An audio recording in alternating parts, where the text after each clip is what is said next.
Welcome to this week's edition of the American Scottish Foundation's Scots in Us podcast, Scottish storytelling in its many forms. This week we journey to Edinburgh, and I am joined by Daniel Abercrombie, Programme and Events Manager of the Storytelling Centre, Edinburgh. The Centre presents a very varied and active programme of events, presenting storytelling in its many forms, from theatre to music, exhibitions, workshops, family events, and the annual upcoming Scottish International Storytelling Festival, of which Daniel is the Assistant Director. One unusual form of storytelling is the art of puppetry. The Storytelling Festival will be presenting a new work by the Puppet State Theatre Company, John Muir and the Missionary's Dog.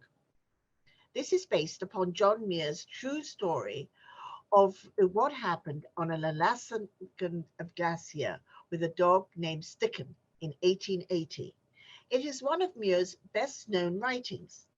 I catch up with the Puppet State Theatre Company performers Richard Medrington, Rick Conte, and Andy Cannon to learn more of their new production. And then we share news of a new work about to be published in January on the Hamiltons. I'm joined by historian and author Robert Gary Dodds, who is shining the spotlight back to the 9th century through to today, laying out all the Hamiltons' earliest evidence of their ancestors born in the 9th century forward. And now let us begin by joining Daniel Abercrombie, Programme and Events Manager of the Storytelling Centre, Edinburgh, to learn more of the upcoming Scottish International Storytelling Festival.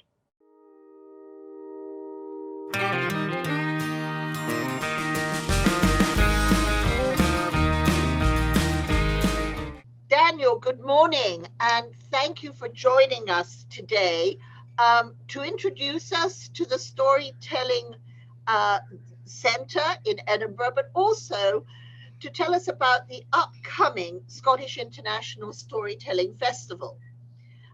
You have two big roles. You're the Programme and Events Manager at the Storytelling Centre and also the Assistant Director of the upcoming Scottish International Storytelling Festival. So I wonder if you could begin by introducing us to the Storytelling Centre. Well, thank you very much for having me. I'm always keen to talk about the different work we do here. So the Scottish Storytelling Centre, we're in the heart of Edinburgh on the kind of ancient Royal Mile here, the world's first purpose-built centre for the kind of live art of traditional storytelling. And by that we mean people connecting through stories. This kind of amazing live experience that can happen when people sit and share stories together. So we've got a lovely space here. We've got a theatre, 100-seat theatre. We do workshops. We've got exhibitions, a whole variety of things, and it's a lovely kind of beautiful space that we have in the middle of Edinburgh. That's kind of part of my job here year round, is programming into this space here, but also the big kind of flagship event we do each year is the Scottish International Storytelling Festival, and that's at the end of October every year, which is a kind of world leader in this art form, and we're really kind of proud of it. It's a really interesting time for us because Edinburgh, I'm sure you're aware, is a big festival city and has many major festivals throughout the year. We have this little corner in October though, where the nights start to get a bit darker, and you know, there's Halloween on the horizon, and the leaves are falling off the trees, and you start to light a fire, and it's the perfect time to share some stories. So that's it. We've got a lovely little spot in the year where we do this. So, as you said, you have a wonderful theatre, which usually would take 100 people, but there are quite a few challenges this year, aren't there, with as we come out of the pandemic? How are you dealing with this? Has this made programming harder? Are you cutting back on the size of the festival? Is it more virtual than in person this year? Yeah, we're calling this a hybrid year. Normally, most of our stuff would have just been live events. Last year was completely digital. in 2020. So we learned a lot from that. And I think now the future is this hybrid model. So we're planning to host live events, safely distanced. People will be at 1 meter distancing between us, between each other, which is kind of the guidelines here at the moment. Folk will still be wearing masks. So there's kind of safe ways of delivering live events. But one of the great things, though, is that our international programming is just taken off. We're able to connect with storytellers from anywhere in the world and bring them together for online sessions, which is great, which is really great. Because normally, of a normal year, we'd be flying storytellers from different parts of the world. Maybe we would have between 10 and 15 international guests who we would invite here. Now we're still able to do that, but just online now. So of course there's challenges, but there's positives as well. One of the things, sorry, go ahead. I was going to say, will we be able to, we can join in for certain programming, and then other programming, as we heard from the Puppet Theatre, will be coming online later. Is that how it's working? Yeah, so we've got a core program strand this year called Imagine, and that's the theme of the festival. We're inviting storytellers and audiences to imagine different worlds or different ways of being. Now, these we've curated and commissioned between 10 and 12 different styles of Imagine performances. They'll all be performed live here in Edinburgh, but they'll also all be filmed either as a live show or created a kind of filmed version of their show. So those will all be available later in the year as a kind of on-demand service. People will be able to view those, which is great. And again, that's another way that we've adapted and been able to say, well, if you can't come to Edinburgh, then you can still enjoy the festival. That's one strand, yeah. Another strand we've got is called Global Hearth, and the hearth being, the fireside. The Global Hearth is where we have a Scottish host online, and who invites 3 international tellers to join together to share stories. It's a really simple model, but it works really well. There's the kind of Ceilidh tradition here in Scotland of welcoming people to your home, sharing stories, food, song, maybe some drink, getting together and sharing stories. So the Global Hearth will be a really interesting international event. For example, we've got we could have an evening where we have a Scottish host based here in Scotland somewhere, who will be inviting, one example would be a Canadian teller, a Hungarian teller, a Kenyan teller, an Iraqi teller. There's, it'll be a really interesting mix. So those will all be available online. The other core programming strand we have online is called the Global Lab, and that's a strand of workshops that we have exploring different storytelling processes, different ways of working as a storyteller, but also, quite importantly, exploring storytelling and activism. So looking at climate change issues that are surrounding us, looking at how through storytelling we can explore different narratives around that. So there's kind of the workshop strand will all be online as well. So, so when you say online, do you mean some of these are streamed and we can reserve go to a link and reserve a spot, or buy tickets, or is this afterwards in to the most part? Yeah, so we're kind of this hybrid thing is allowing us to explore different ways of doing it. The Imagine strand will all be recorded, then they'll be edited and they'll be available later. The Global Hearths and the Global Labs will all be live. But they'll be online. So it'll be a case of booking a ticket. You'll get sent the link, and it will start at a certain time. You'll join together. So we're going to use Zoom really as a core platform for this. And the reason for that is that because we want to see the audience. The audience are a big part of the storytelling experience. Certainly for a storyteller, the storyteller wants to be able to feed off the audience. So I think it's important that we get to see each other in that way. It creates a better environment for a live performance event for storytelling. But they'll be live, yeah. They will be on the call, everyone there, storytellers sharing stories, and audiences being able to kind of respond to those. And this all begins on the 15th of October. Yeah, and actually our opening concert on the 15th of October will be a live streamed event, which will be free to air. So we'll put that out probably through our Facebook channels and maybe through YouTube as well. And that's Friday the 15th of October. We're doing a special opening concert called Rock the Wind. Oh, I love it. So we will make sure that we're doing something to promote the Global Hearth series during that period. And we'll touch base with you to find out more details so we can do that. So I think that somehow the pandemic has made us connect once again more closely with our families and with our past. And there's, I feel, been a bit of a resurgence in reading, and there's been an uptick definitely for us in the interest in book festivals. And so I think this all feeds into that, don't you? This wanting to the oral history that's being done by some of the museums and different things. I think that's all playing so much into what the Storytelling Centre has been fostering. Yeah, absolutely. So for me, the storytelling thing, it's about human connections. There's a lovely kind of old traveller proverb that we always go by, which is the story is told eye to eye, mind to mind, and heart to heart, right? And that to me explains what we're trying to do. Now, that's worked online because we don't need much more, to communicate in this way. And so it's really helped as an art form. It's been fine to do online.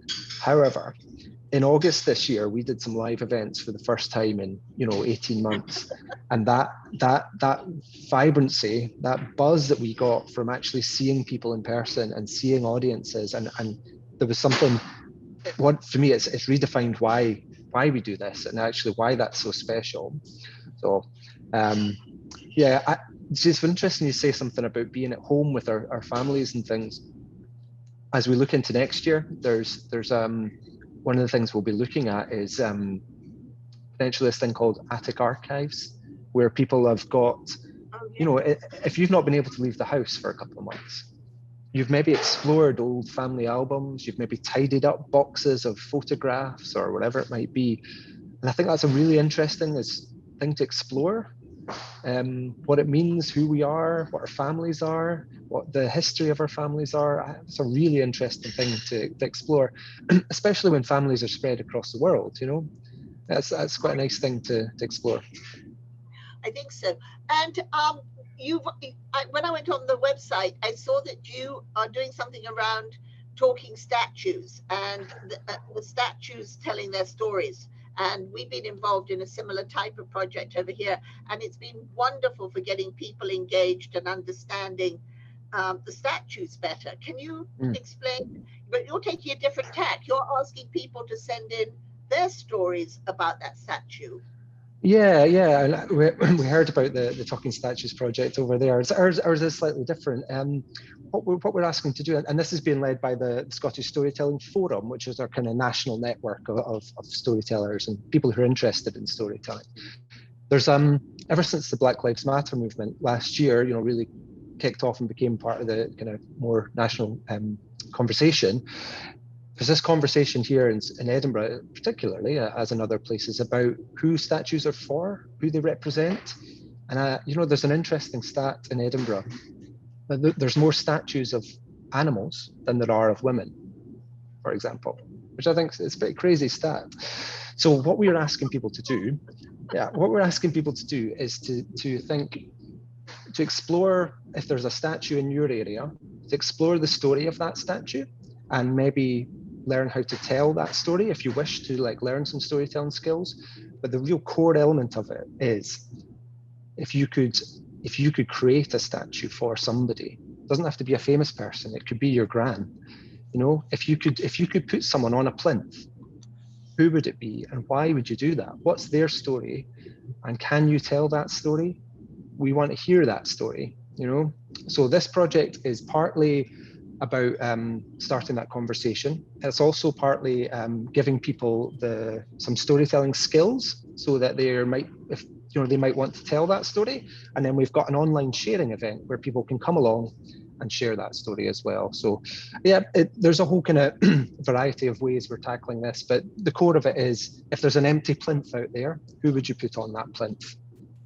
I think maybe your rulings are a little bit easier than ours are over here for getting a statue put up, Yeah. because it's quite a process over here. No, But it's I'd be glad to see more going up. But I do think that some of the animals that we do have represent and tell wonderful stories. I mean, the Bobby the dog in Edinburgh, or the bear that's been done by yeah, it's by Wojtek the bear. Yeah. for John Muir. I mean, sometimes they have a very good connection. But I do think, yes, it's time for us to have a few more of our female leaders on a few plinths as well. Yeah. Um, so what I wanted to also ask you about was, we're coming into the year of stories, and for Scotland, which I think is a wonderful subject, and we're really looking for, we embrace those things over here around the diaspora. And Great. so we will look at next year at that as the theme of what we will think about. And we've done quite a bit already around Sir Walter Scott, who of course was the ultimate storyteller. And so it would be great to hear what you are planning. You said that you're going to ask people to go into their attics and tell the story of their families, relate those, which sounds a wonderful project that we'd love to share out to our members and listeners and friends when you have that ready to go. But are there any other bits that we should know about? I mean, it's such an exciting theme for us next year, of course. It's interesting. I've been at some of these kind of planning groups where different organisations come together to talk about what they might want to do with that theme.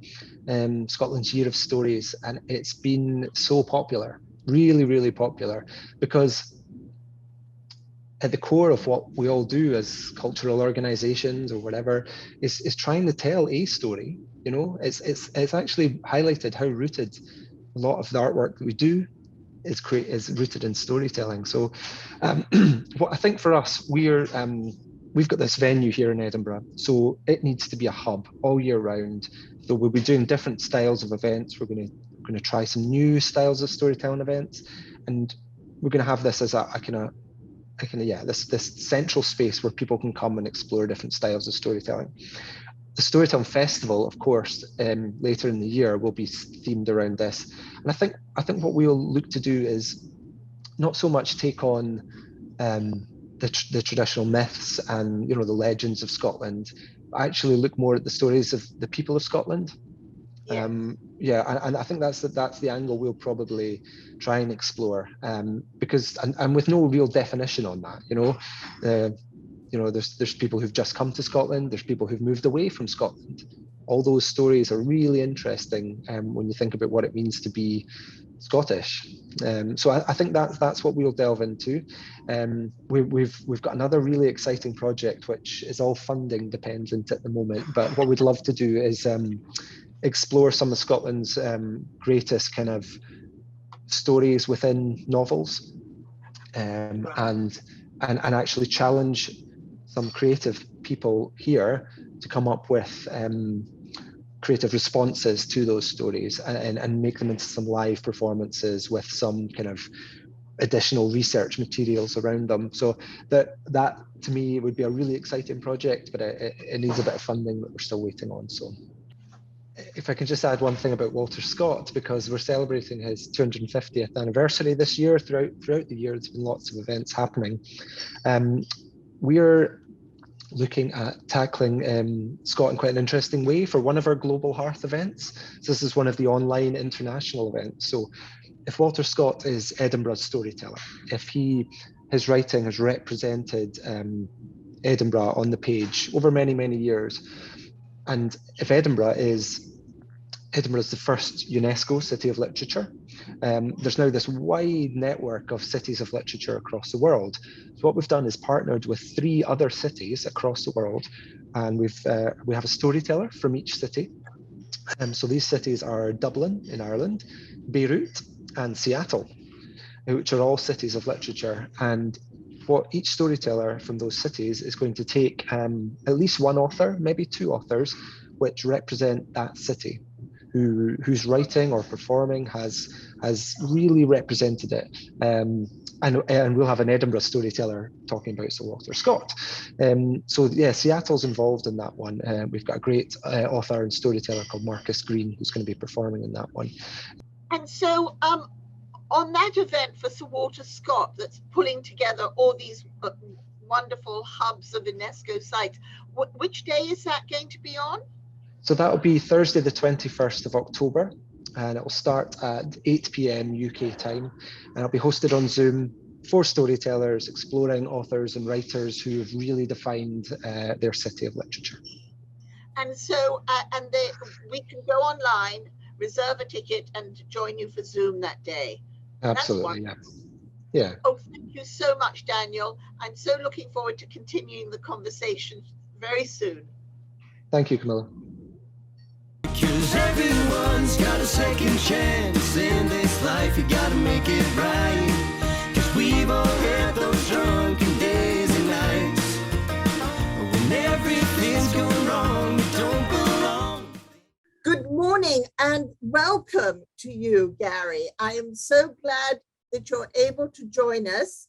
I have learnt from our patron, the Duke of Hamilton, of a work you are undertaking on Alexander Hamilton, which will be published next year. And I wondered if you could give us an overview of what the work will be about. And then after that, we will talk a little bit about a very exciting launch that it will be coming up in January. Yes, indeed. Well, thank you very much, Camilla. And it's lovely for the American and Scottish Foundation to give me this opportunity to talk about the book. And much gratitude to His Grace and Caroline Cooper in his office, who have done so much to support me. The book is titled The Life and Times of Alexander Hamilton, Two Apples That Fell from the Same Tree. And the reason for that is that I started off looking to write a biography on the modern day Alexander Hamilton, born in Scotland, raised in very much Downton Abbey style, inherited a huge plantation in Jamaica at the age of 21, and his life.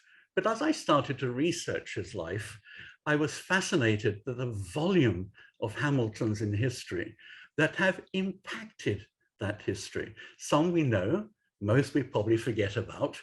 And I discovered the very first person to be named Hamilton. I was very excited about that, started writing the book, came across the fact that the founding father, Hamilton, might be linked to the modern day Hamilton. And I thought, ooh, too good to be true. But I kept delving, another sort of month of research, and I always wanted to evidence things as much as possible, not just through historical information, but genealogically, and also DNA where feasible. And if I couldn't get 3 holds on the piece of information, I figured I shouldn't be reporting it. And I evidenced that they came from the exact same ancestor and was very excited about that. But then I woke up one morning and said to myself, well, I know the first Hamilton. Well, who the hell were his parents then, if they weren't Hamiltons? And that got me going again. And I got back through the de Beaumont line, which came from Normandy in France. A cousin of the Duke of Normandy invaded England. We may remember in England, Battle of Hastings, 1066, and stayed on, and is really the font of the Hamiltons that come worldwide from there. I then went further and decided, well, so where did he come from? And I was able successfully to evidence, including DNA, right back to the year AD 880. So it landed up really becoming a book in 3 parts. It's about the history of Hamiltons that go right the way back, and I bring out scores of fascinating short stories of Hamiltons that did amazing things. I'm so glad that you have done this, because I was working with Kitty Douglas Hamilton, who's one of the cousins of the present Duke, on this, because we work a lot with the Grange up in I see that. You're planting trees. Well, yes, but so we've done quite a bit up there, but with some Scottish plantings around it. But we also looked at that, and we brought together for the first time in 300 years the American branch and the Scottish branch. So I'm so glad that you were writing about this, because Kitty had given me a lot of the research that they had done as a family into this. And I wanted for so long to see this explained in the way that you're doing. Oh, so how fantastic. Wonderful. I must at some time in the future set up a meeting. Well, the book launch, the first book launch is coming in the United States on the 13th of January. We'll talk about that later. The second one is in London, which I very much hope His Grace can attend. And we're trying to align with his diary on dates.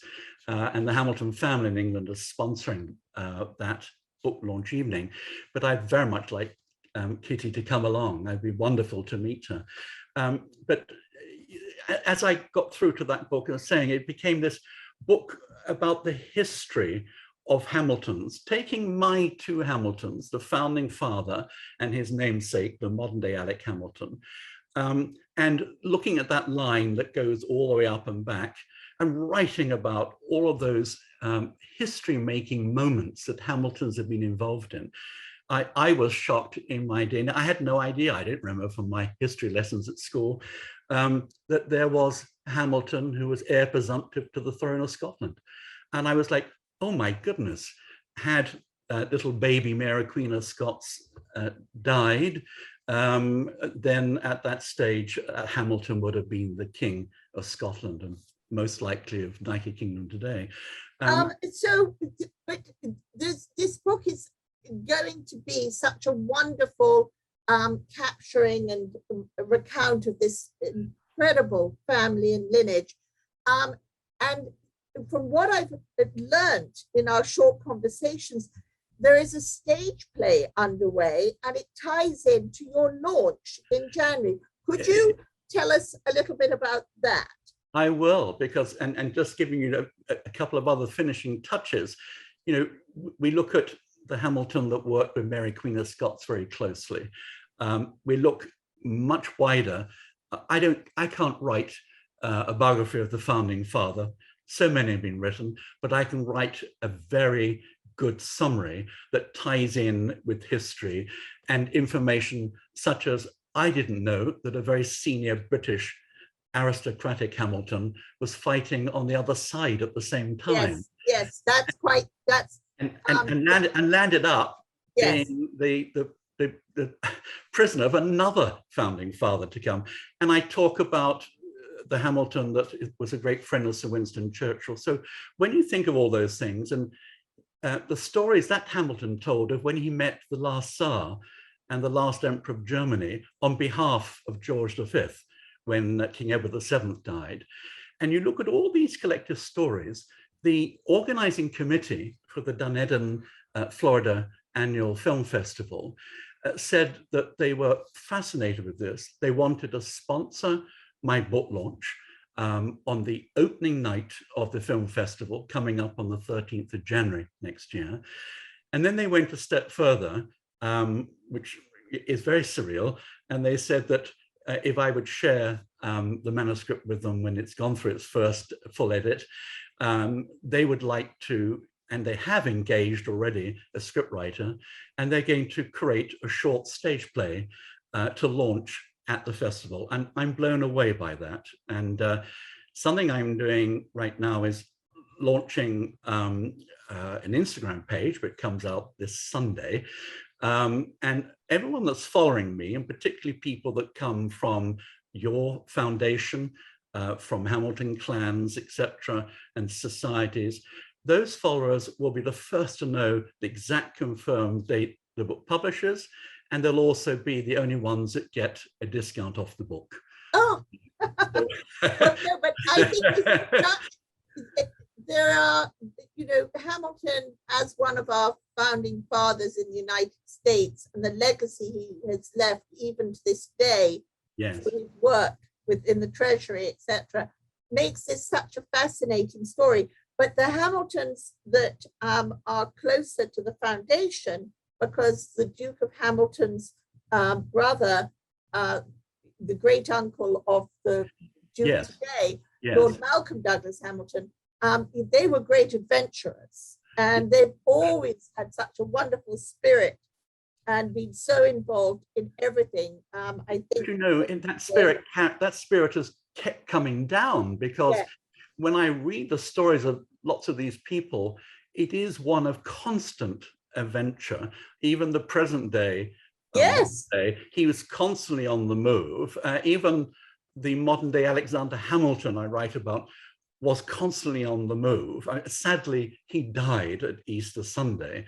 and won't see the book that he was so excited about seeing. But you look at his great uncle, when you talk about great uncles, Her Highness Princess Olga Romanov, who I've had the fortune of meeting a number of times and chatting to, we correspond. She was intrigued that the modern day Alexander Hamilton's great uncle had met her great uncle, the last Tsar of Russia. And I write in the book his impressions of the last Tsar and his court. And she was fascinated by that. An amazing lady who wrote an incredible book that came out, I think, in 2017 with some humor, but she writes about what's happened to the family.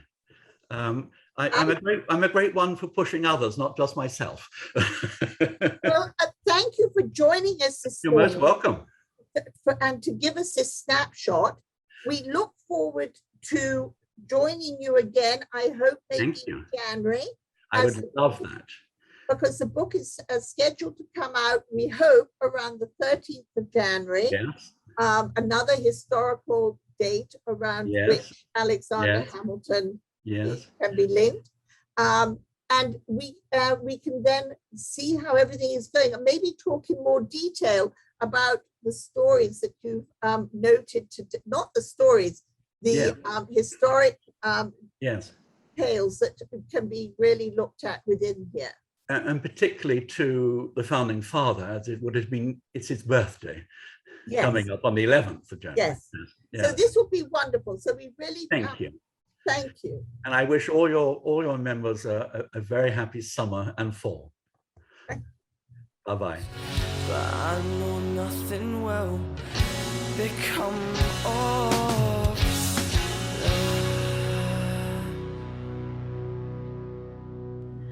Good morning and a warm welcome to the Puppet State Theatre Company. I believe you're joining us from the north of England and from Scotland today.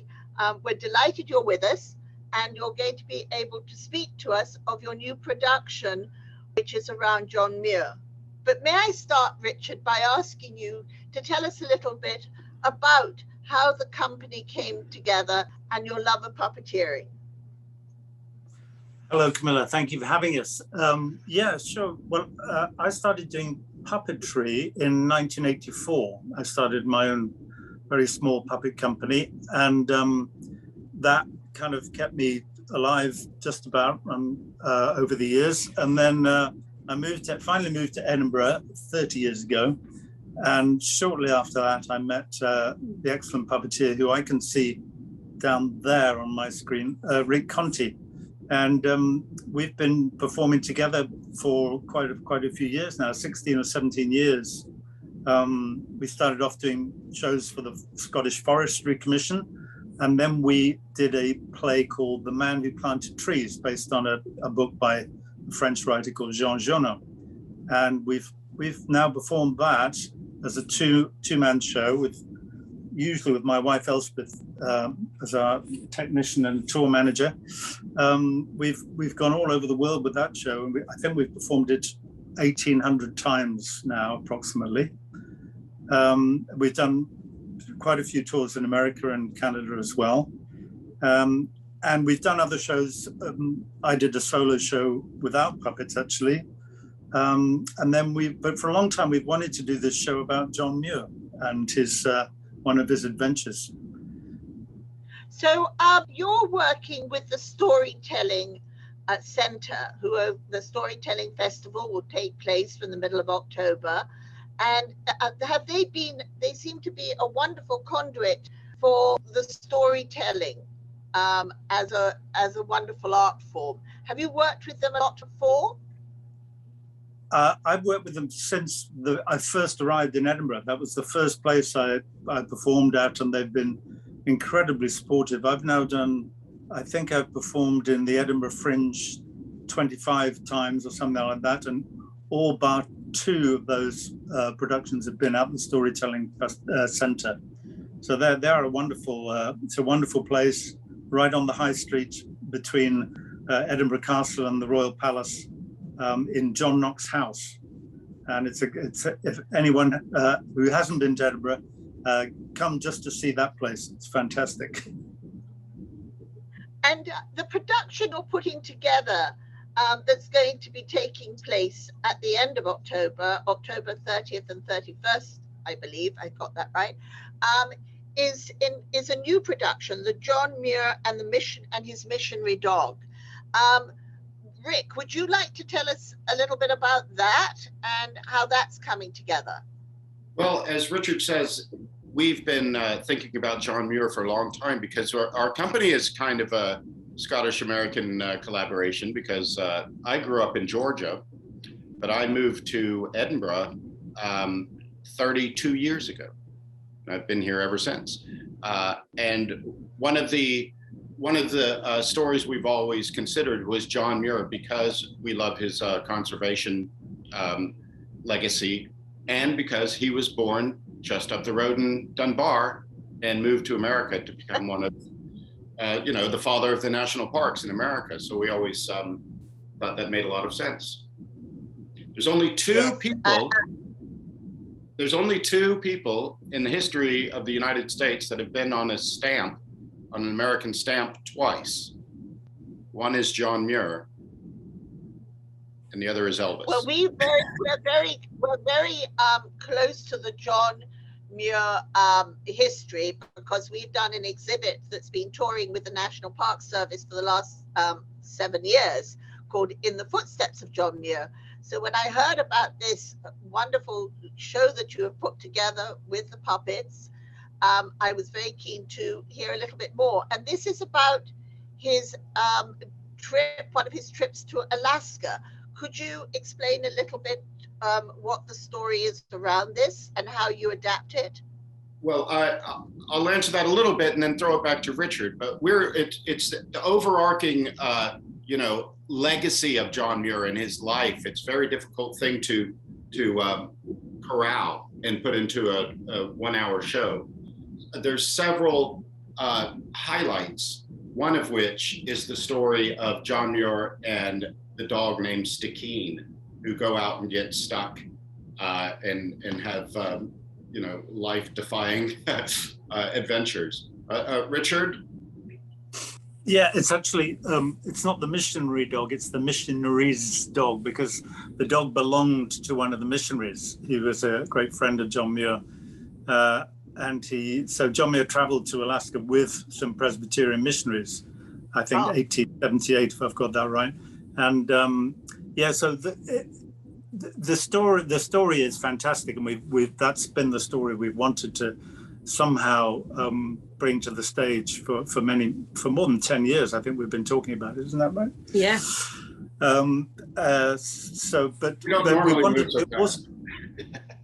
We also wanted to put it in context of his life and of the history of the colonization of and the interaction with the indigenous tribes, which has a darker side to it as well, as I'm sure you're aware. So we're trying to make it. It's quite a balancing act, because it has puppets in it. There'll be a lot of humor in it. And it's also a story which is accessible to children, hopefully, but we wanted to actually make it a balanced story. So we're telling a genuine story with some nuance to it, rather than just a happy everything isn't. Are you using any of his wonderful writing? Yeah, there will be quite a lot of quotes from John Muir in it, and we will. it will be kind of quite instructive for people who don't know a lot about John Muir. I think in America, more people, you are very knowledgeable over there about John Muir because he spent most of his life in America.